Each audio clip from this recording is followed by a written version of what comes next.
Assalamualaikum semuanya, selamat datang di channel Obrol Fighter. Pada video pembahasan kali ini sebenarnya ada begitu banyak topik menarik yang mesti kita bahas. Tapi sekali lagi, tenggelam begitu aja karena perselisihan Ilia Topuria dan Islam Makhachev. Jadi pada video ini gue sempetin buat ngebahas 4 kabar yang sangat menarik. Jadi sayang banget kalau sampai kita lewatin gitu aja. Nah, berikut 4 kabar yang menarik. Di antaranya, Paddy Pimblett yakin menang melawan Justin Gaethje, Conor McGregor tidak akan pernah bertarung lagi di UFC, Jon Jones sengaja membuat lelah mental Thomas Spinal, dan Ankalaev yang akan melawan fighter kelas heavyweight. Dimana yang pertama gue mulai dari Paddy Pimblett yang yakin akan mengalahkan seorang Justin Gaethje. Berbicara dengan TNT Sport, Paddy Pimblett menanggapi kemungkinan pertarungan itu dengan berkata, "Ya, itu akan menyenangkan untuk melawan Justin Gaethje. Tetapi saya memikirkan beberapa hari yang lalu, mungkin lebih baik jika Ilia Topuria memenangkan sabuk, karena Ilia Topuria mungkin akan menantang saya, dan kemudian saya bisa melawannya. Mungkin saya bahkan tidak akan melawan Justin Gaethje, dan saya bisa melawan Ilia Topuria. Akan jauh lebih baik bagi karir saya jika Ilia Topuria menang karena saya. Kemungkinan besar, saya akan menjadi pertahanan gelar pertamanya. Saya tahu pasti, jika saya mengalahkan Justin Gaethje, saya akan menjadi yang berikutnya. Tidak peduli siapa yang menjadi juara, itu bisa jadi pertarungan saya berikutnya. Hanya saja, apakah ia akan berkata iya atau tidak, karena ia akan bertarung di ranking yang lebih rendah lagi. Setelah apa yang baru saja saya lakukan pada Michael Chandler, saya pikir saya akan mengalahkan Justin Gaethje." Kabar selanjutnya, Conor McGregor semakin besar kemungkinan bahwa tidak akan pernah bertarung di oktagon. Dana White ditanya tentang kembalinya Conor McGregor oleh reporter Adam Glynn dalam wawancara baru-baru ini, dan Dana White tidak terdengar optimis. Kata Dana White, dia tidak akan bertarung dalam waktu dekat. "Saya belum berbicara dengannya selama semenit, saya tidak tahu." Reporter menanyakan itu karena Conor McGregor lagi-lagi mencoba membuat sensasi seakan-akan kembali bertarung lagi, di mana Conor McGregor berkata, "Ayo kita mulai pertunjukan ini UFC. Tapi ya, gue yakin banget Conor nggak bakal fight lagi di UFC." Nah, selain Michael Chandler yang pernah dibuat capek nungguin Conor McGregor, rupanya Thomas Spinal juga dibuat capek nungguin Jon Jones. Namun salah satu mantan lawan Jon Jones punya pandangan yang berbeda, yaitu Anthony Smith yakin Jon Jones sengaja melakukan itu untuk melemahkan mental Thomas Spinal.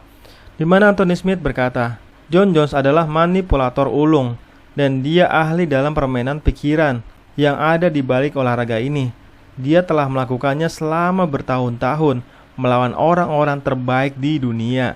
Saya mengerti Thomas Spinal memiliki pola pikir fighter ini, orang yang paling tidak peduli dalam setiap negosiasi. Jon Jones tidak peduli apa yang diinginkan Thomas Spinal, dan pada kenyataannya ingin melakukan hal yang sepenuhnya berlawanan dengan apa yang diinginkan Thomas Spinal.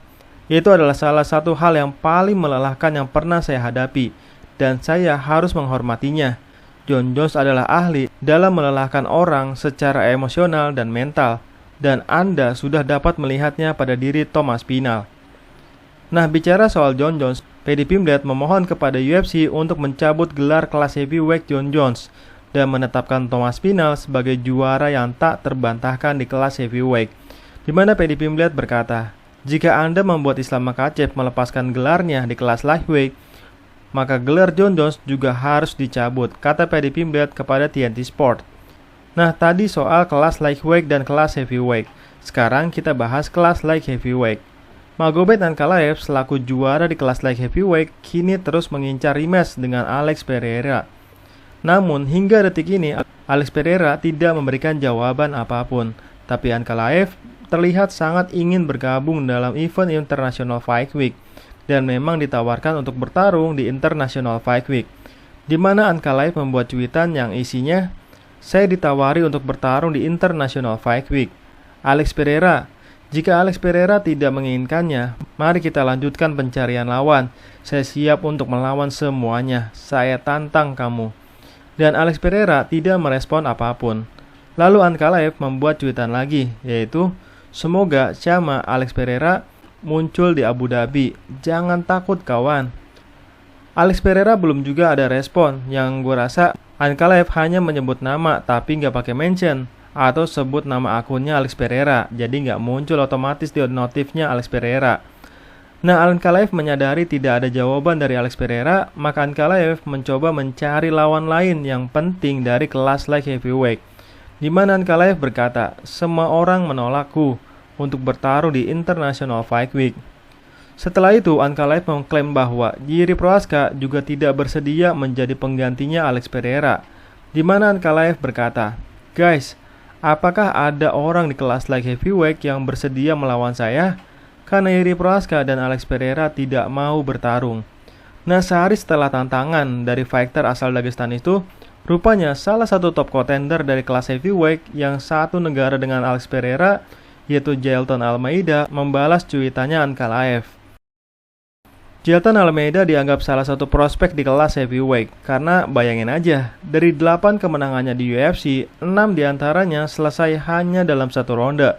Di mana Almeida dikenal sebagai fighter yang sangat eksplosif soal percobaan takedown. Kekalahannya saat melawan Curtis Blaydes pun, gue rasa juga karena kecolongan aja. Padahal di ronde 1, Almeida mampu mendominasi grappler elit sekelas Curtis Blaydes selama 4 menit 39 detik. Dan uniknya Almeida ini adalah, walaupun dia berada di kelas heavyweight, justru ia selalu datang dengan berat yang justru mendekati beratnya fighter kelas light heavyweight. Almeida selalu datang dengan berat yang tidak jauh dari angka 235 pound, bahkan tidak pernah datang dengan berat 260 pound lebih. Karena maksimal berat di kelas heavyweight adalah 265 pound. Bahkan saat melawan Derrick Lewis pun, Derrick Lewis datang dengan berat maksimal yaitu 265 pound. Sedangkan Almeida datang dengan berat 236 pound saja, alias terpaut 29 pound. Bahkan Almeida pun baru-baru ini bertarung melawan Caio Borralho, yang notabene adalah fighter kelas middleweight, di mana mereka bertarung dalam rules Jiu-Jitsu. Jadi tentu sangat bisa Almeida bertarung di kelas light heavyweight, sehingga dengan berani Almeida menjawab tantangan Ankalaev, di mana Almeida berkata, "Hai juara, saya terima tantangannya. Saya bersedia melawan Anda dan bertarung demi gelar juara." Almeida bahkan menawarkan sesuatu sambil meniru janji yang dibuat Ankalaev kepada Alex Pereira sebelum Alex dan Ankalaev bertarung, di mana Ankalaev berjanji tidak akan menggunakan persenjataan gulatnya, di mana Jailton Almeida berkata, "Apakah kamu terima? Aku janji, aku tidak akan men-takedownmu, hanya adu striking." Dan setelah itu Ankalaev belum menjawab apapun. Dan gue rasa bakal sangat seru kalau Ankalaev bertarung dengan fighter aktif dari kelas heavyweight. Nah, kalau menurut teman-teman, siapakah yang akan menang, Ankalaev atau Jailton Almeida? Silahkan tulis di kolom komentar ya. Sekian dan terima kasih.